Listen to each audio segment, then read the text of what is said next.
Nous allons prendre la parole dans Romains 11, versets 16 à 18.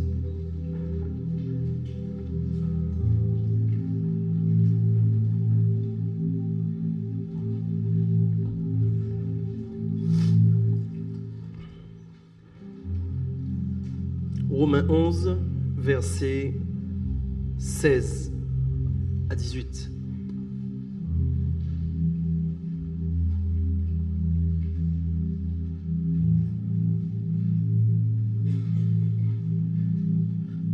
Or, si les prémices sont saintes, la masse l'est aussi.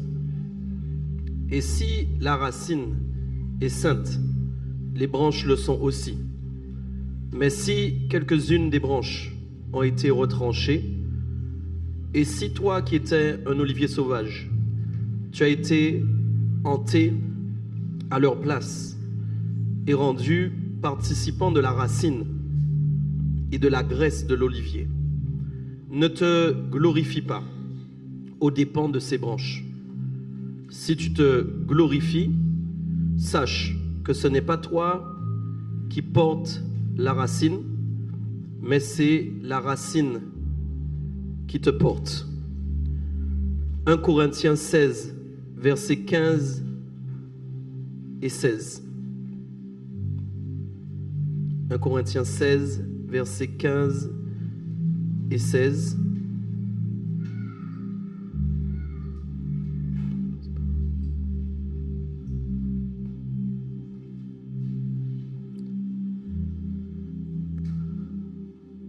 Encore une recommandation que je vous adresse. 1 Corinthiens 16, versets 15 et 16. Encore une recommandation que je vous adresse, frères.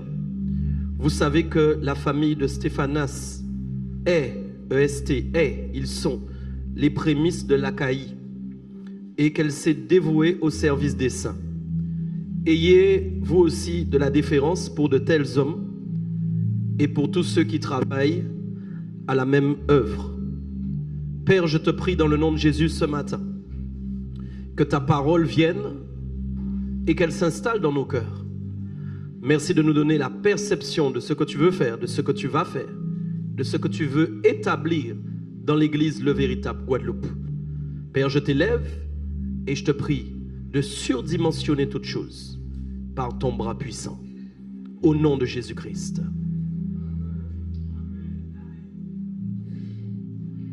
Il y a eu une fusion. Deux églises qui sont la même église se sont rassemblées.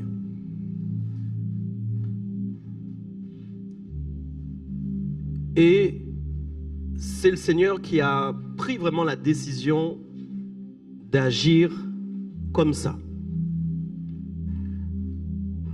Les décisions du Seigneur ne sont pas influencées, ou plutôt le Seigneur n'a pas peur des désagréments ou des complications qu'il pourrait y avoir face à une décision qu'il prend.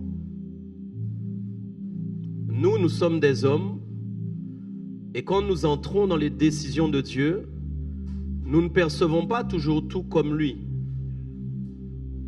Nous avons de la pression, de l'oppression, face aux complications qui entourent ou qui environnent les décisions de Dieu. Mais Dieu prend quand même sa décision.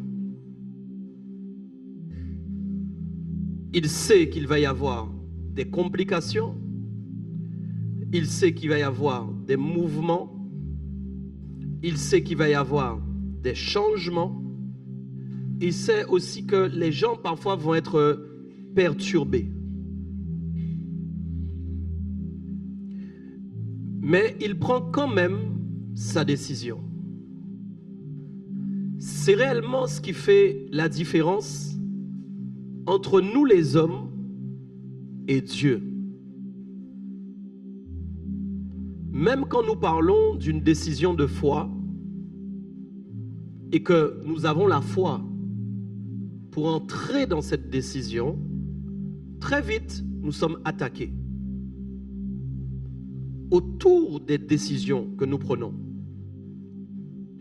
Parfois, c'est pour nous fatiguer, nous influencer, nous faire rebrousser chemin, ou parfois carrément abandonner. Pourtant, Dieu sait que en prenant telle ou telle décision, à quoi nous allons être confrontés. Voilà pourquoi Dieu est un Dieu d'ordre. Quand il fait quelque chose, il va s'employer d'abord à bâtir. Sa décision est toujours accompagnée d'une réflexion, d'une intelligence pour bâtir sa propre décision. Voilà pourquoi Dieu est un Dieu d'ordre et qu'il va d'abord travailler sur les fondamentaux. Pourquoi les fondamentaux? Parce qu'il veut que les choses soient stables. Il souhaite que les choses soient construites correctement. Et une œuvre telle que le véritable Guadeloupe ne peut pas être construite correctement si nous ne travaillons pas dans les fondamentaux. Quand quelque chose a de l'âge ou de l'expérience ou du vécu et que Dieu veut faire une nouvelle chose, tel que certains textes disent qu'il est capable de bâtir sur d'anciennes ruines, il est obligé de faire du ménage dans les fondations. Il est obligé d'arracher certaines choses qui ne peuvent pas rester parce qu'il sait fondamentalement que s'il les laisse, ce qu'il va construire demain risque de pencher et de tomber par terre. Voilà pourquoi il fait d'abord un travail fondamental dans les fondations, dans les fondements. La chose qu'il m'a dit pour que cette église aille loin et pour que cette église soit capable de manifester les desseins de Dieu, il faut honorer les prémices qui ont souffert.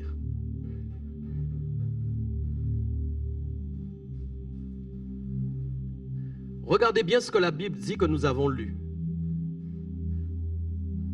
Ce sont les racines qui te portent.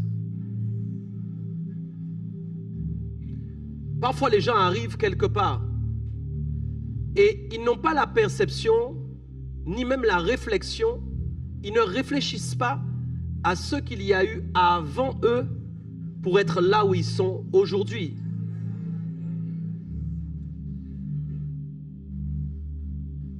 Vous ne pouvez pas entrer dans une œuvre sans cette perception.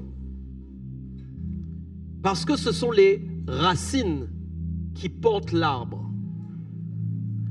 Si j'enlève les racines, l'arbre ne tient pas debout. Et si un jour, il n'y avait pas eu le véritable Saint-Claude, il n'y aurait pas eu de véritable Lajaille. Si un jour, ma mère n'avait pas ouvert la porte de sa maison pour que j'entre dans sa maison et que je fasse des réunions de maison, il n'y aurait pas eu de véritable Saint-Claude. S'il n'y avait pas eu de véritable Saint-Claude, Pasteur Bruno ne serait jamais venu ici.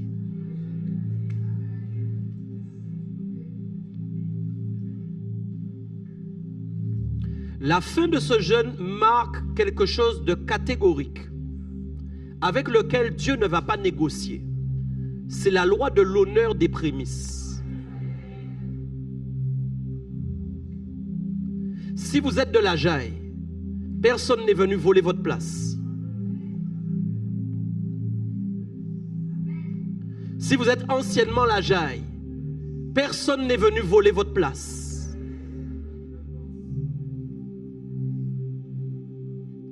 Si vous êtes ancien de Saint-Claude, vous n'avez pas perdu de place.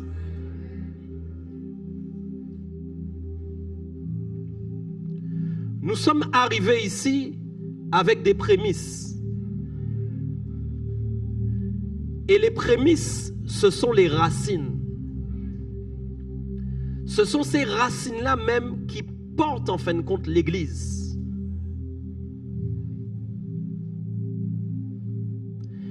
Pour une raison simple. Elles ont souffert d'une manière particulière.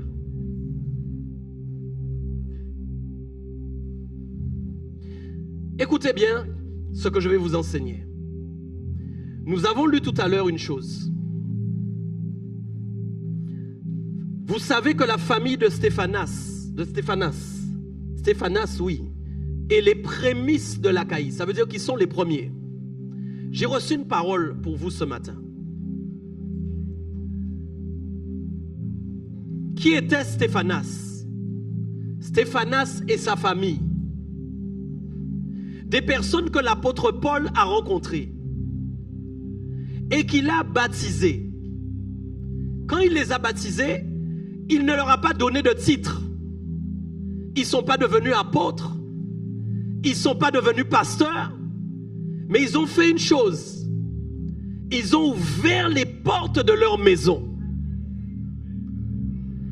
Et la parole de Dieu dit qu'ils sont les prémices de l'Achaïe. Comme si on dirait qu'ils sont les prémices de Bémao. Ou les prémices de Saint-Claude. Peu importe là où tu veux. Ça veut dire qu'en fait, l'Achaïe a été touchée par l'évangile. Mais quand par exemple les gens arrivent, ils vont voir plusieurs églises. Quand par exemple les gens arrivent, ils vont voir des églises bâties. Et ils vont vouloir aller et dire, waouh, c'est super, il y a du développement ici, il y a de la croissance. Mais ils ne savent pas que si Stéphanas et sa famille n'avaient pas pris la décision d'ouvrir leurs portes en tant que prémisse, l'Achaïe ne pouvait pas être touchée par l'évangile. Ce que je suis en train de dire, c'est que s'il n'y a pas de prémisse, il n'y a pas de croissance. S'il n'y a pas de prémisse, il n'y a pas de développement. S'il n'y a pas de prémisse, vous m'entendez bien, il n'y a pas de visibilité. Et je ne suis pas en train de faire un combat dans ce que je suis en train de dire. Je mets juste en lumière ce que les cœurs ont au fond d'eux, mais qu'ils ne disent pas. Pour que toute la lumière soit faite et que la lumière puisse vaincre les ténèbres. Et qu'un esprit d'honneur et d'unité soit manifesté dans cette église.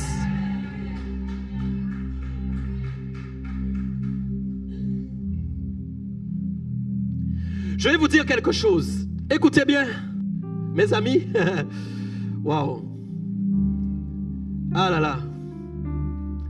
Paul a baptisé Stéphanas, c'est vrai. Le Seigneur me disait, il ne peut pas y avoir de croissance ou de déploiement dans nos territoires et dans les régions oubliées s'il n'y a pas une famille qui décide d'ouvrir sa maison. Dans cette église même, Dieu m'a dit, il y a des familles qui vont ouvrir leur maison. Écoutez bien ce que je suis en train de vous dire. Il y a des familles qui vont ouvrir leur maison, je vous le dis. Il y a des familles qui vont ouvrir leur maison. Et ce sont des personnes donc qui ne cherchent pas un titre. Si Stéphanas et sa famille avaient décidé d'avoir un titre, ils auraient couru après le titre. Mais ils n'ont pas couru après ça. Leur nom n'est cité dans la Bible que 2 fois. Est-ce que peut-être même certains d'entre vous, Stéphanas, vous n'aviez jamais entendu? Vous ne savez même pas qui c'est. Mais pourtant la parole de Dieu nous dit, une région entière a été développée dans l'évangile à cause de cette famille qui a décidé d'ouvrir sa maison. Ce n'étaient pas des apôtres, ce ne sont pas des prophètes, ce ne sont pas des évangélistes. Est-ce que vous me comprenez bien? Mais ce sont des prémices, ce sont des racines. Oh mes amis, ce sont des racines, ce sont des prémices. Et la chose que je veux vous dire, pourquoi la loi de l'honneur intervient ici, c'est le regard que Dieu porte aux prémices. Comment Dieu observe et regarde les prémices. Vous savez, quand par exemple vous allez voir, vous vous rappelez du World Trade Center qui est tombé? Cette tour incroyable. Entre-temps, ils en ont construit d'autres depuis le World Trade Center. Il y a aussi l'Empire State Building, etc. Mais quand vous êtes en bas, hein, j'ai pu voir ça avec mon épouse et qu'on regarde, on est émerveillé de voir la hauteur, la splendeur. Mais on n'a pas imaginé ce qui s'est passé d'abord dans les fondations. Cette tour ne pouvait pas être élevée s'il n'y avait pas des gars qui avaient souffert sous la terre. Quand vous bâtissez une tour, vous bâtissez dans la terre d'abord, au fond. Il y a des gars qui sont 24 heures sur 24 sous la terre, dans le noir, dans les mauvaises odeurs, avec des rats, en train de travailler sous la terre, sous terre. Ils n'ont pas de vision claire. Ils n'ont pas la luminosité qui entre comme elle devrait entrer. Et Dieu m'a dit, voilà pourquoi j'honore les prémices. Voilà pourquoi j'honore les racines. Regardez bien une chose, vous ne voyez pas les racines d'un arbre quand vous voyez un bel arbre. Et il y a une chose que vous devez comprendre. Quand vous présente un bel arbre, notamment un manguier, les Antilles aiment beaucoup les mangues, jamais aucun d'entre vous ne pensez aux racines de l'arbre. Quand vous arrivez devant l'arbre, vous êtes émerveillé par les mangues qu'il porte. Est-ce qu'on est d'accord? Mais je vois personne se mettre devant un manguier qui aime les mangues et dit, waouh, où sont les racines? Il faut que je fouille pour les trouver. Et qui laisse les mangues dans les branches. Personne n'est intéressé par les racines, mais tout le monde est intéressé par le fruit. Alors qu'en réalité, Dieu honore plus les racines que le fruit. Ouais. Pourquoi? Parce qu'il n'y a pas de fruit s'il n'y a pas de racines. Dieu est obligé d'honorer ce qui est... Mais c'est normal, parce que si on coupe les racines, il n'y a plus de fruit. Même si le fruit est plus beau que la racine, le fruit est merveilleux quand on le regarde. Il a une belle peau, il a une belle couleur. Est-ce qu'on est d'accord? Il a un bon goût. Pendant que tu tranches chez toi et que tu manges, tu dis, waouh, elle est succulente. À aucun moment tu as pensé aux racines. Est-ce qu'on est d'accord? À chaque bouchée que tu as fait, tu t'es pas dit un moment, waouh, grâce à cette racine, Mangola Sabon. Tu t'es pas dit ça à aucun moment. Mais tu as mangé sans penser aux racines. Ce que je veux vous dire, le véritable Guadeloupe, est-ce que tu es là avec moi ce matin? Je veux que tu penses aux prémices, je veux que tu penses aux racines. Et ancien Lajaille, soyez heureux d'être avec nous au nom de Jésus. Pourquoi? Mais pourquoi? Mais c'est normal parce que tout ce qui est né de la maison mère vient de la maison mère. C'est normal. C'est logique. La Martinique ne peut pas exister s'il n'y a pas la maison mère. C'est normal. Donc vous devez honorer les racines, vous devez honorer les prémices. Vous devez accueillir les racines. Il y a une façon d'accueillir les racines. Oh, sois avec moi ce matin. Il y a une manière d'accueillir les racines. Alors je sais, il y a des racines qui sont tendres, il y a des racines qui sont dures, il y a des racines qui sont craquelantes, il y a des racines qui sont molles. Je sais, dans le lot, il y en a qui sont un peu difficiles, qui ont des caractères. Mais accueille-les quand même parce que ce sont les racines de ton arbre, le véritable Guadeloupe. Ce sont les racines de ton arbre. Ce sont les racines de ton arbre. Même lui, c'est une racine. Il a été délocalisé. Il n'était pas ici. Ils ont été délocalisés. Ce sont des racines de l'arbre. Ce sont des racines. C'est pas le 20 matin en disant tiens, je vais à Bémao et je monte mon église. Ça aurait fait toute la différence. J'aurais rien à dire. Je dis son œuvre. C'est son œuvre. Il est humble. Les racines sont humbles en général. Parce qu'elles ont appris à vivre dans l'obscurité. J'ai appris ça. Être dans une maison, à prêcher à 3 personnes pendant des mois et des mois, 3 personnes comme ça. Et je prêche à 3 personnes. Ça ne grandit pas, l'œuvre ne grandit pas. J'ai appris ça. Même là, j'ai dû faire un défi. Vous imaginez quand vous fusionnez, tu te dis tu vas perdre des membres, il y a des gens qui ne peuvent pas monter, etc. Qu'est-ce que tu vas faire? Est-ce que l'église va pas être... Qu'est-ce qui va se passer? Mais tu dois le faire parce que c'est la décision de Dieu. Parce que la décision de Dieu est plus grande que toi. Les gens vont à Destrélan régulièrement. Ils ne sont pas édifiés par les boutiques, mais ils sont plutôt... Leur compte se dégrade. J'en ai vu plusieurs. C'est loin, mais ils me disent ça, ils sont à Destrélan. C'est chaud quand même. Les gens n'ont pas le goût de la vie, c'est-à-dire d'aller là où il y a de la nourriture, d'aller là où Mais je préfère vider mon compte bancaire plutôt. Et ça ne me gêne pas de faire le trajet jusqu'à Bémao. Mais pour aller à l'église, c'est trop difficile. C'est trop vous me comprenez ou pas? Mais quand tu sais quelle nourriture tu vas chercher, tu n'as pas peur. Parce que si tu étais un mendiant, tu chercherais le riz là où il est caché. Si tu n'avais pas de nourriture, tu irais chercher là où tu peux trouver la nourriture. Le problème, c'est qu'on a perdu les vaillants héros. On a perdu le goût de se forcer. On se force pour ce qui nous arrange. On se force pour ce qu'on a envie de faire. Mais dès que ça commence à nous... En fait, quand tu es bousculé parce qu'il y a de la distance pour aller manger la nourriture qui te donne la vie, c'est que tu n'aimes pas encore Dieu assez. C'est que toi-même, tu n'as pas conscience de ce que ça fait dans ta vie. Parce que... Mais si tu avais conscience vraiment de ce que tu recevais, ce que ça crée en toi, tu courrais vraiment comme tu peux pour arriver. Tu ferais même du stop. Tu ferais même du stop. On est d'accord? Hein? Les racines ne cherchent pas la notoriété. Les racines ne cherchent pas l'élévation. Mais elles souffrent pour les intérêts du royaume. Vous comprenez? C'est ça. J'ai senti dans mon esprit, vraiment, et je vous le partage, qu'il y a un esprit d'appel familial fort dans les mois qui arrivent. Là, je suis en train de prophétiser. Il y a un appel pour les familles. Je l'ai vu dans mon esprit. On ne sera pas juste une église comme ça. Il y a des choses qui vont se passer dans les maisons aussi. Il y a des choses qui vont se passer dans les maisons. Dieu me l'a révélé.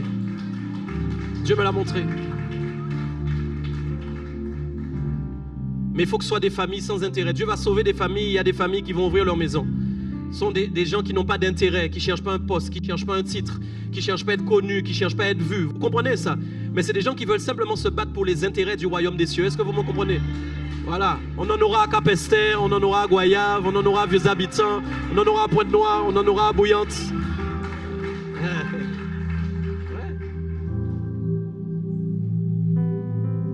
Vous verrez beaucoup qui accourront quand le gratte-ciel sera en haut. Beaucoup de gens n'aiment pas rester au niveau des fondations. Il fait trop chaud, c'est trop dur. On ne mange pas assez, on a froid. Mais quand tout est bâti, ils reviennent. Parce qu'ils aiment juste le confort. Mais toi, tu n'es pas de cette race-là au nom de Jésus. Toi, tu es de la race qui est prête à se battre pour accomplir la volonté de Dieu. Je vais quelque part avec toi. Vous savez, waouh. Les prémices, en grec, c'est aparké. Aparké, prémisse veut dire quoi? Offrande des premiers fruits. Prémices. Les prémices sont la première part consacrée à Dieu. L'assurance que la moisson va venir après. Sans prémices, il n'y a pas de croissance. Sans prémices, il n'y a pas de production. Ça veut dire quoi? Voilà pourquoi Dieu vous demande d'abord de vous donner la première part de votre revenu, chaque mois. Pourquoi? Parce qu'il honore la première part. Les prémices, en fin de compte, sont... Tu sais, quand le salaire arrive et que tu as donné ta première part à Dieu, c'est dur, hein? Parce que parfois, il faut que tu le fasses sans savoir ce qui va se passer dans le mois. Mais c'est aussi la preuve d'une confiance en Dieu. C'est aussi la preuve que tu fais confiance. Est-ce que vous me... Mais oui, parce que si vous regardez à tout ça, vous n'allez jamais donner votre première part. Si vous regardez à qu'est-ce qui va arriver. Mais pourquoi? Parce que vous n'avez pas compris que Dieu s'assure de la croissance. Dieu s'assure de la croissance. Quand quelqu'un donne sa première part, Dieu s'assure du reste. La première part, c'est le geste sacrificiel de l'homme. Mais une fois qu'il a donné sa première part, Dieu s'occupe en fin de compte de la croissance. Parce qu'il part toujours sur la base des racines. Il part toujours sur la base des prémices. Est-ce qu'on est toujours OK? Voilà pourquoi Dieu honore et considère les prémices. Pas qu'il préfère. C'est pas qu'il préfère les branches aux racines. C'est pas qu'il préfère les fruits aux racines. Il n'y a pas de préférence avec Dieu. Mais il honore, il met un honneur spécifique sur les prémices. Pourquoi? Parce qu'ils savent qu'ils ont souffert différemment. Mais c'est logique. C'est la vérité. Vous savez que la mangue n'a pas souffert autant que les racines. Mais c'est vrai, la mangue est sortie, ça a bourgeonné. Est-ce qu'on est bien d'accord? Mais la mangue n'a pas souffert comme les racines. Mais non. Les racines, c'était un défi. Parce qu'elles n'étaient même pas sûres d'y arriver. Les racines persévéraient sans savoir si un jour elles deviendraient un grand manguier. Elles étaient dans une lutte, dans un combat contre le froid, contre la sécheresse. Et oui, contre le manque de visibilité. Est-ce qu'on est toujours ensemble? Les prémices donc sont la base de la structure. Sans base, sans fondement, il n'y a pas de structure solide. Sans Lucien et Lydie, il n'y a pas de structure solide. Sans Pasteur Bruno, il n'y a pas de structure solide avec son épouse, il n'y a pas... Non, vous dites pas amen, mais c'est la vérité. Et plein d'autres, il n'y a pas de structure solide. Même vous, dans votre noyau aussi ancien, la Jaille, il y a aussi une structure qui était là. Il n'y a pas de structure solide s'il n'y a pas un noyau. Vous comprenez? Et en fait, quand on commence à toucher à ces points-là, on touche en fin de compte à notre mauvais cœur. Parce que parfois, vous entendez le message, mais votre cœur n'est pas d'accord toujours. Parfois, vous entendez le message, mais vous n'aimez toujours pas. Ouais. Il faut apprendre à aimer. Il faut apprendre à aimer que ce n'est pas votre œuvre, c'est l'église de Dieu. Ton appel, ce n'est pas ton appel, c'est l'appel du Seigneur. Ce n'est pas à toi. C'est pas ton appel. Si Dieu enlève le don, tu n'es plus rien maintenant. Si Dieu enlève l'onction, tu ne fais plus rien maintenant. Aucun d'entre vous, quel que soit le don que vous avez, vous n'en avez pas la maîtrise. Vous n'en avez pas la maîtrise, mais c'est Dieu qui a la maîtrise de l'application du don en toi. Donc tu ne peux pas en fin de compte essayer de te battre pour un don, pour une place, pour un appel. Est-ce qu'on est d'accord? Est-ce qu'on est OK?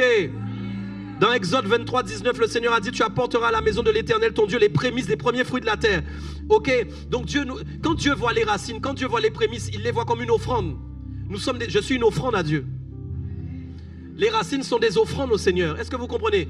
Une offrande qui est donnée à Dieu, une offrande de persévérance, une offrande sacrificielle, une offrande de résilience, oui. Une offrande de patience, oui. Une offrande de souffrance, oui. C'est ce type d'odeur qui sort de ma vie. Il doit sortir une odeur. Il y a des cicatrices dans ma vie, il y a des coups dans ma vie. Dieu connaît mon odeur. Dieu ne va pas jouer avec toi si tu me combats. Il ne va pas jouer avec l'onction qui est sur moi.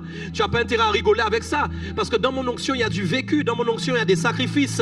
Dans mon onction, il y a des combats que tu ne connaîtras jamais, je ne te citerai jamais. Ici sur l'estrade, que tu ne sauras jamais, que tu ne connaîtras jamais. Seule ma femme et ma famille sauront. Mais j'ai une odeur, tu ne peux pas jouer avec mon odeur. Tu ne peux pas jouer avec mon odeur, tu ne peux pas jouer avec mon onction. Tu ne peux pas me critiquer, tu ne peux pas mal parler de moi derrière mon dos. Parce que tu vas avoir des problèmes avec le Dieu que je sers. Tu auras des soucis. Même, tu vas mettre une barrière au niveau des prières que tu fais. Tes prières ne vont pas monter, tes prières ne vont pas accéder à Dieu. Et ça, beaucoup de gens ne le comprennent pas. Ils vont dire, mais le pasteur se prend pour qui? Il est devenu orgueilleux, il a perdu la tête. Non, pas du tout. J'applique la parole. J'applique la parole. Je peux le dire, je peux un peu m'enorgueillir, avoir un peu de folie. Et vous le dire, oui. J'applique la parole, j'ai rien inventé. Ouais. C'est vrai. Dieu aime cette première part parce qu'il fait référence à ceux qui a souffert en premier. C'est très important ce que je viens de dire. Dieu honore cette première part parce qu'elle fait référence à ceux qui a souffert en premier. D'autres arrivent, écoutez, bon, on peut aller. D'autres arrivent après, la construction est déjà élevée. Ils vont souffrir aussi. C'est normal. Ils vont souffrir aussi. Mais ils vont souffrir comme les premiers ont souffert. C'est ça le problème. C'est ça la vérité. C'est exactement l'image de ce que je vous disais pour ceux qui construisent les gratte-ciel. Quand le gars maintenant, on est hors des hors d'eau, et que lui, il vient poser la cuisine, il a souffert parce qu'il y avait des centimètres qui n'étaient pas corrects. Hein? Il a regardé, puis les mesures qu'on lui avait données ne correspondaient pas. Allez, il se prend un peu la tête, et puis il réfléchit un peu, il recalcule, et puis il finit par poser la cuisine. Ok? Il va sortir, punaise mon gars, j'ai pris du gaz aujourd'hui. Ah ouais, pourquoi, Franck? Qu'est-ce qu'il y a? Mais il y avait des mesures qui n'étaient pas bonnes, la cuisine était compliquée à poser et tout. Et puis le gars, il dit, mon gars, tu te plains pour rien. Tu sais que moi, j'étais en bas.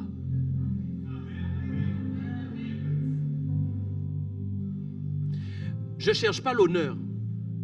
Je cherche la justice.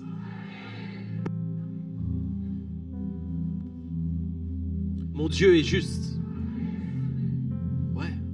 Mon Dieu ne peut pas me regarder et dire oui, qu'il ne considère pas mes souffrances. Non, ce n'est pas possible. Il est juste. Et souvent, quand on parle des souffrances supplémentaires, les gens ont tendance à dire oui, mais est-ce que c'est vrai? Est-ce que moi, tu ne sais pas si je souffre plus que toi? Allez à la construction d'un gratte-ciel et allez en bas. Et puis après, montez un peu en haut. Et on en reparle. Vous ne devez pas avoir de doute sur ça. Le diable va m'attaquer 10 fois plus que toi. Tu sais même pas... non, mais... les amis, le diable va m'attaquer 10 fois plus que vous.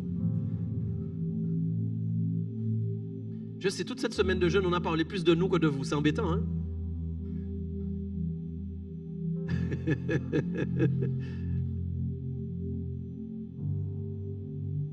Il faut qu'il y ait de l'ordre dans l'église de Dieu.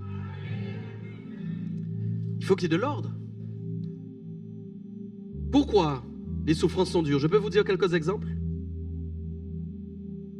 D'abord, 1 Thessaloniciens 5, 12, 13 dit: nous vous prions, frères, d'avoir de la considération pour ceux qui travaillent parmi vous, qui vous dirigent dans le Seigneur et qui vous exhortent. Ayez pour eux beaucoup d'affection. À cause de leur œuvre, soyez en paix entre vous. 1 Thessaloniciens 5, versets 12 à 13. Vous avez entendu? Église, est-ce que vous êtes là? 1 Thessaloniciens, chapitre 5, versets 12, 13. Nous vous prions, frères, d'avoir de la considération pour ceux qui travaillent parmi vous. Vous devez considérer les prémices. La considération, c'est un mot fort. Hein? Quand on considère quelqu'un, on veut lui faire du bien.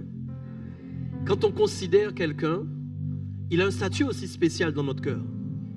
Mais pourquoi cette personne a un statut spécial? Et pourquoi on considère cette personne? Ce n'est pas pour rien. C'est parce qu'on a conscience du prix qu'elle paye. On a conscience réellement du prix qui est payé en fait. Et ce n'est pas tout, regardez bien ce qu'il dit. Non seulement il faut avoir de la considération parce qu'il travaille. Le travail c'est une chose, mais aussi il vous dirige dans le Seigneur. Et mes amis, ce n'est pas facile de diriger. Vous avez déjà vu les grands paquebots, même Costa a déjà eu un naufrage et ça a coulé. Hein? Pourtant, ils sont capitaines, ils ont fait des formations. Ce n'est pas facile de diriger. Le leadership, ce n'est pas quelque chose de facile. Les gens ont la critique facile, mais on aimerait les voir à notre place. Hein? Ils auraient toujours, vous savez, parce que le regard que vous avez sur les choses n'est pas le même regard que le leader, parce que vous avez de l'espace, de l'air pour regarder des choses qu'il ne peut pas voir au moment où vous les voyez. Hein? Quelqu'un m'entend? Il y a des choses que vous allez voir que lui, il n'a pas vu, ok? Mais aidez-le à le voir. Aidez-les à les, hein? Plutôt que de critiquer, aidez-les à les voir. Aidez-les à voir ce qu'ils ne voient pas. Amen? Priez pour qu'ils voient plus, ok? Parce que le leadership, ce n'est pas facile. La direction, ce n'est pas quelque chose de facile. Jésus a été un grand leader. Nous nous inspirons de lui, c'est vrai. Mais nous ne sommes pas parfaits dans ce que nous faisons. Donc nous devons avoir de la considération pour des gens qui font tout pour essayer de bien diriger quelqu'un. Il faut le comprendre, ça aussi. Donc regardez bien. Considération parce qu'ils dirigent, parce qu'ils exhortent. Ils doivent vous exhorter, ils doivent prier pour vous, ok? Ayez beaucoup d'affection à cause de leur œuvre. Et surtout, mes amis, soyez en paix entre tous. Soyez tous en paix. Hein? Qu'il n'y ait aucun d'entre vous qui ait un problème, un dilemme avec quelqu'un. Mais soyez tous en paix entre vous. Ok? J'enchaîne sur ma dernière partie. Voilà pourquoi les racines ont des difficultés. Premier point, l'obscurité totale. Et les racines poussent sans lumière, vous savez ça? Elles avancent sans vision, sans reconnaissance et sans applaudissement. Ah. Quand un fils, si Stéphane, quand il va devenir pasteur, ok? Quand maintenant, qu'est-ce qu'il y a, amen quoi? C'est ton amen qui allait me convaincre? Quand il va devenir pasteur,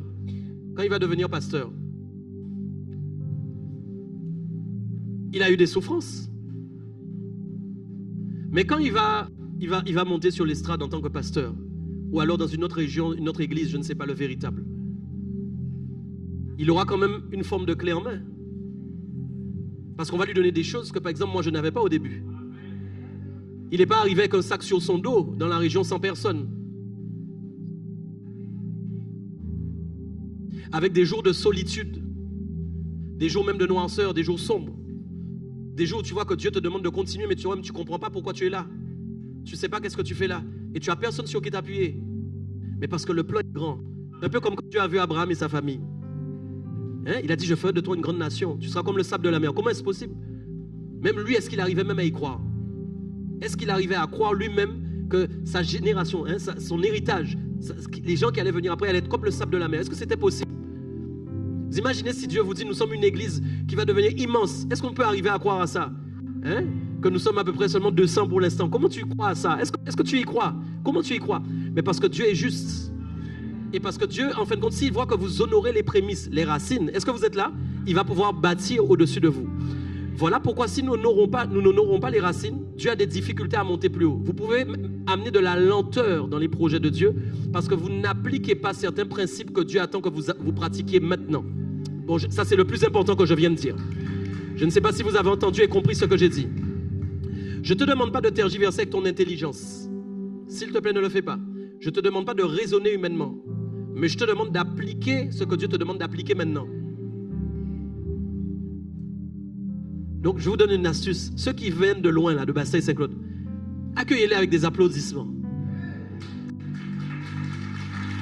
Ouais? Attends.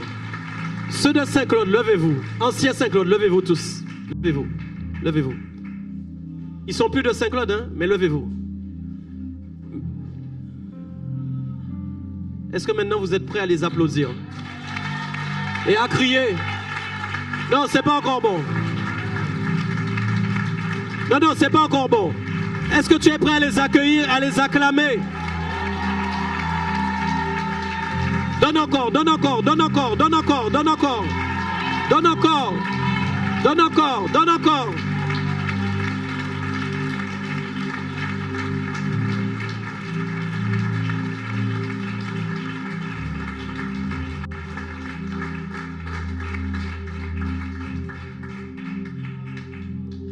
Asseyez-vous. Ceux de la Jaille, levez-vous. Ancien la Jaille.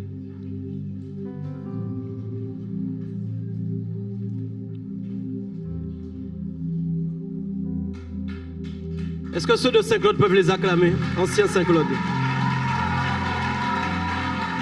Acclame-les sérieusement.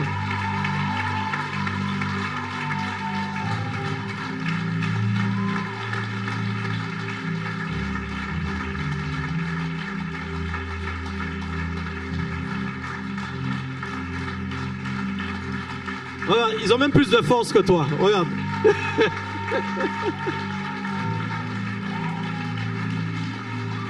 Ce sont les racines. Amen.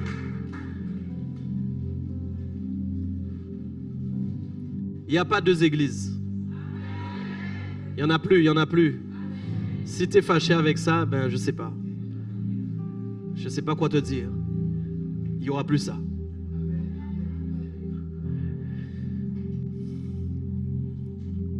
J'essaie juste de terminer. Les racines sont dans l'obscurité totale. Premier point. Deuxième point, vous savez quoi? La résistance du sol. Le sol est parfois en argile compacte et en roche dure. Et il faut quand même que les racines se faufilent là-dedans. Ouais. Les choses qu'il faut casser pour arriver à s'installer. Troisième point, la sécheresse. Parfois on manque d'eau. On a chaud, elles ont chaud. Et là encore, elles doivent descendre encore plus profond pour voir où est-ce qu'elles peuvent trouver de l'humidité. Tu es là ou pas? À l'image que nous devons aller en profondeur dans la présence de Dieu pour être touché. Quatrième point, il n'y a pas, attends, les blessures et les coupures. Parfois les maladies, les racines deviennent malades. Parfois quelqu'un a coupé. Un jardinier est venu et il a coupé malencontreusement une racine. Il a blessé la racine. Et elles doivent quand même persévérer, elles doivent quand même continuer. Cinquième point, la solitude. Je vais un peu vite parce que je n'ai pas le temps de développer. Mais la solitude, elles sont seules parfois. Personne pour les aider. Personne pour leur donner un conseil. Et il faut quand même continuer et persévérer. Sixièmement, la lenteur. Tu attends la croissance, mais ça ne vient pas. Hein? Dieu te parle de croissance, etc., mais tu ne vois pas. Et c'est lent, c'est lent. Et tu es encore obligé de persévérer. On est ensemble? Ok? Dernier point que je veux aborder, je dis que c'était le dernier, mais je termine sur ça vraiment. Stéphanas, on a dit d'eux qui se sont dévoués au service des saints. Et en grec, ça veut dire se placer volontairement. Ils ont fait un choix assumé. Ok? C'est-à-dire, ils ne se sont pas dévoués pour avoir quelque chose, pour obtenir quelque chose. Et j'aimerais que nous soyons dans cette perception des choses. Que nous servions. Que nous soyons dévoués. Sans rien attendre en retour. Nous ne faisons pas ça pour un gain, pour une place, pour quelque chose que nous voulons obtenir. Mais nous faisons ça de notre propre volonté. Nous décidons nous-mêmes par notre propre volonté de servir le Seigneur.